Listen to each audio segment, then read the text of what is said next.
Magandang araw! So ngayon po ay araw ng Sabado. So magbebenta na naman po ako ng basura ngayong araw na ito. Ayan, so ito po yung naipon kong basura and ibebenta ko po siya.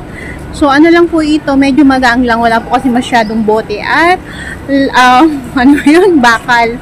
So ito lang po ay karton, papel at plastic, kaya hindi po siya ganun kabigat and hindi na ako gumamit ng trolley. So, kaya-kaya ko naman po siyang bitbitin. And napakagaang lang po. So, hindi po ganun kadami po yung naipon naming basura. Ayan. So, yan. Kayang-kaya siya. Ayan. So, medyo hinihingal pa rin ako.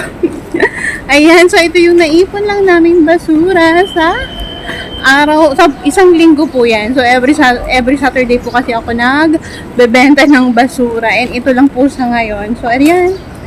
Ito lang siya. So, ito lang din yung plastic na ginagamit ko. Ayan. So, medyo luma na rin. So, wala kasi ako makitang ganito kalaki. Kaya ito pa rin yung ginagamit ko kahit lumang-luma na siya, kahit may butas na siya. Ayan. Gustong-gusto ko pa rin siyang gamitin kasi saktong-sakto yung mga naiipon kong basura kada Sabado. So, yan o, timo. Madali rin kasi siyang dalhin. So, yung pagka-plastic niya kasi is okay na okay sa bitbit at saka kasya yung mga basura ko sa isang linggo. So, ayan. So, ito lang po yung basura ko sa isang linggo. Eh, medyo magaang talaga siya.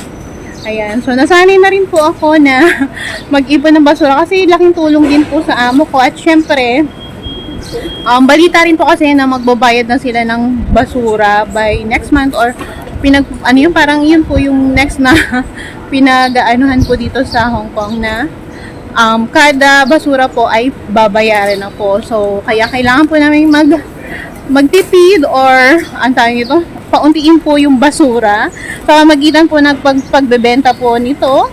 So, yan.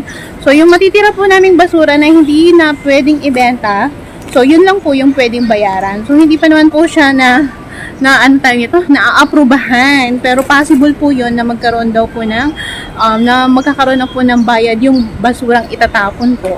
So, may mga sukat po yun. Ayan. So, hindi pa naman po, wala pa naman po siyang final na, final na date or month. So, ayan po. So, ayan. Salamat po sa panonood. At ayan po, kailangan po nating ng basura para po mabawasan ang pollution po. Okay, salamat po sa panonood. Bye-bye po. Bye! I've seen a lot of change, been through a lot of pain. Some things are not the same as they were a year ago.